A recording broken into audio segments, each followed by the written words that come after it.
Guys, binuhat na lang natin nga pala dahil yung ating sasakyan ay di makapasok. Kita nyo guys, oh. Buhat-buhatin na lang ating itlog kasi dito sa ating customer ay masikip yung daan. Hindi tayo makakapihit guys pag tayo pumasok dito. Guys, punas muna tayo guys ng ating pawis dahil medyo malayo pinagbuhatan natin dahil sa customer natin ng itlog. Ayan guys, pawis tayo dahil binuhat natin malayo kasi pinagbuhatan.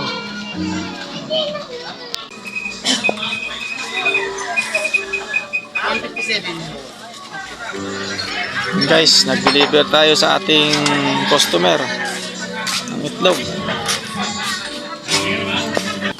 Yun naman guys yung ating hanap buhay, mag-iitlog.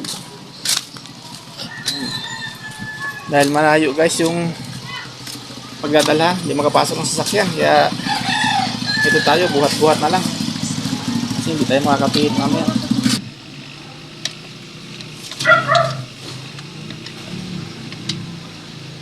Good guys, ating hanap buhay. Tingnan natin magtiyaga at kahit pa paano meron tayong pagkakitaan. Ayan. Ito kami guys, oh. Shout out sa lahat ng nanonood sa amin, lahat ng viewers. Ito kami, pawisan sa paghanap buhay. Pagod guys, bago kumita ng pera. Kaya tiyaga lang tayo. Yes, mga customer natin, dinaanan na natin sila isa-isa dahil medyo hapon na guys yung pag-deliver natin dahil na-delay yung biyahe natin. Gawa ng tinanghali tayo. At sinyo hapon na tayo makapag-deliver sa mga customer natin ngayon. Araw ng Sunday guys, ito yung ating hanap buhay guys.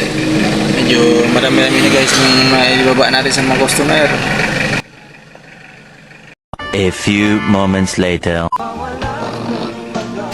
Guys, lipat na naman tayo sa ibang customer natin at iniintay tayo.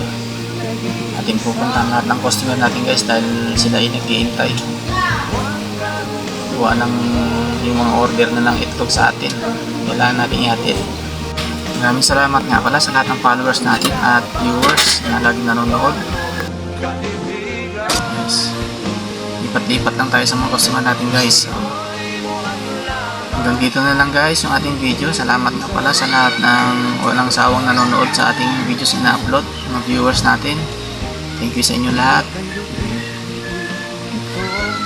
Sana po pagpatuloy nyo suportahan yung aking videos na na-upload.